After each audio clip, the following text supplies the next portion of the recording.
حرملہ بن کاہل یہ وہ شکی ازلی ہے جس نے حضرت علی اصغر کے تشنائے حلقوم پاک پر ایسا تاک کر تیر مارا تھا کہ حلقوم پاک کو چیرتا ہوا بازوئے امام میں پیوست ہو گیا تھا۔ اس پر من جانب الہی یہ عذاب نازل ہوا کہ یہ پیٹ کی جانب سامنے کے حصے میں ہر وقت شدید ترین جلن ہوتی رہتی تھی اور پشت کی جانب سے سخت قسم کی سردی کا احساس رہتا تھا۔ چین نہ ملتا، پیٹ کی گرمی سے نجات پانے کے لیے ہر وقت پنکھا چلتا تھا اور پیٹھ کی سردی دفع کرنے کے لیے پیچھے آگ جلاتا تھا۔ کچھ دنوں کے بعد پیاس کی اتنی شدت بڑھ گئی کہ ہر وقت پانی پیتا رہتا تھا مگر پیاس نہ جاتی تھی، اور ایک دن انہیں مصائب و آلام نے اسے جہنم کی وادی تک پہنچا دیا۔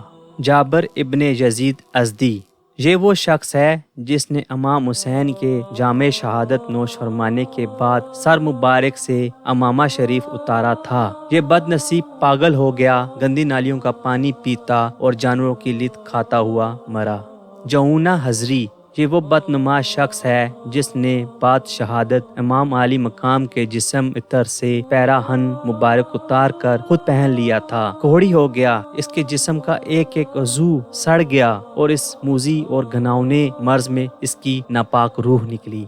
اسود بن حزلہ یہ وہ خبیث ہے جس نے امام حسین رضی اللہ تعالی عنہ کی تلوار لی تھی۔ مرض برس میں مبتلا ہو کر انتہائی ذلت و خواری کی حالت میں موت سے ہمکنار ہوا۔ سمر یہ وہ خبیث ترین انسان ہے جس نے سینہ امام عالی مقام پر چڑھ کر حلقوم پاک پر خنجر چلایا تھا۔ اس کی بدترین ذلت و خواری کا اندازہ صرف اس بات سے لگایا جا سکتا ہے کہ جب یہ مرا اس وقت اس کی شکل سور کی شکل میں تبدیل ہو گئی۔